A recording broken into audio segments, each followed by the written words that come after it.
Mesdames et Messieurs les ministres statutaires, Monsieur le Président de la Commission de l'UEMOA, Monsieur le Gouverneur de la Banque centrale, Monsieur le Président de la BOAD, Monsieur le Président du Conseil régional de l'épargne publique et des marchés financiers, Madame le Président de la Cour de justice de l'UEMOA, Monsieur le Président de la Cour des comptes de l'UEMOA, Mesdames et Messieurs, je me réjouis de la tenue à Dakar de notre première session statutaire au titre de l'année 2017. Je voudrais en cette circonstance vous souhaiter ainsi qu'aux délégations qui vous accompagnent la bienvenue et un agréable séjour au Sénégal, pays de la Teranga. Je voudrais également vous assurer de l'engagement à nos côtés de son Excellence M. Macky Sall, le Président de la République du Sénégal, dans le cadre de la réalisation des chantiers de l'Union. Permettez-moi ici de saluer les organes et institutions de l'Union pour leur disponibilité et pour les commodités de travail mises à notre disposition.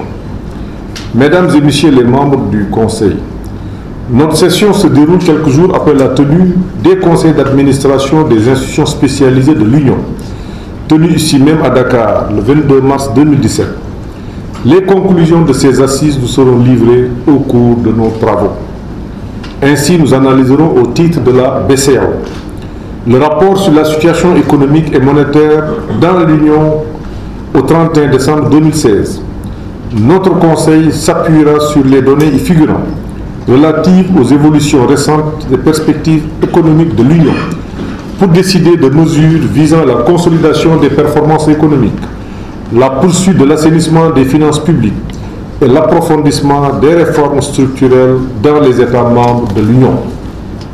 Notre Conseil aura également à se prononcer sur les comptes de la BCEAO pour l'année 2016, soumis à son approbation.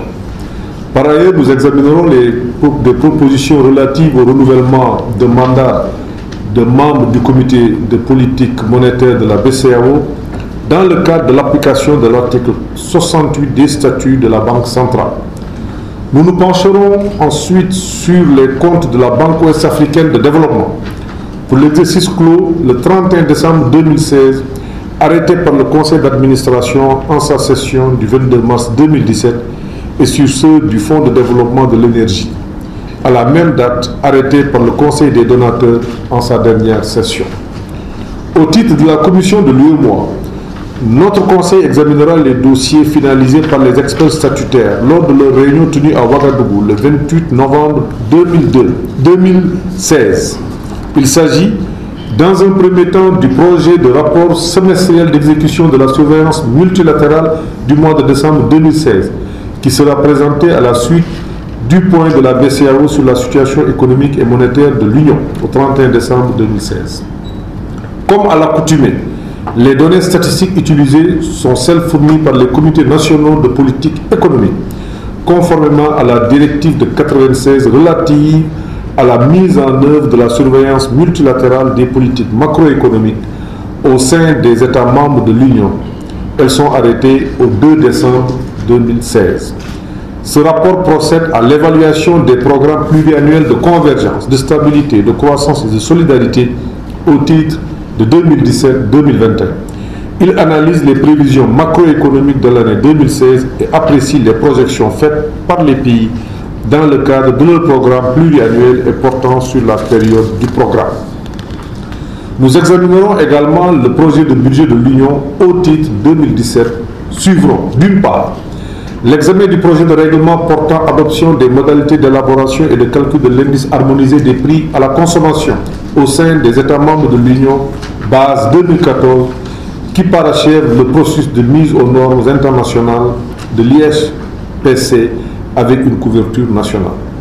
D'autre part, au titre de la Cour de justice de l'UEMOA, l'examen du projet de règlement portant définition des caractéristiques des costumes d'apparat des membres de la Cour de justice de l'UEMOA et du greffier de la Cour, avec pour objectif de combler le vide juridique laissé par le règlement de 96 du 20 décembre 1996 portant sur le même objet.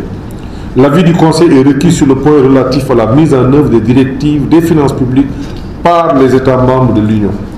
Enfin, au titre du Conseil régional de l'épargne publique et des marchés financiers, notre Conseil examinera le projet de budget de l'exercice 2017 en vue de son approbation. Ce projet de budget a été adopté par les membres du Conseil régional lors de la 68e session ordinaire tenue le 14 novembre 2016 à Abidjan. Mesdames et Messieurs les membres du Conseil, l'adoption du budget et la validation des comptes étant des étapes décisives pour toutes les institutions, je demande aux présentateurs d'être précis et concis dans leur exposé. C'est le lieu pour moi de féliciter et d'encourager le comité des experts statutaires de l'Union et les cadres de nos institutions pour la qualité des travaux préparatoires à notre session. Je ne saurais terminer mon propos sans saluer la presse qui nous accompagne dans les actions visant à rendre visibles les réalisations de l'Union. Vive l'UEMOA, vive le processus d'intégration régionale. Je vous remercie de votre aimable attention.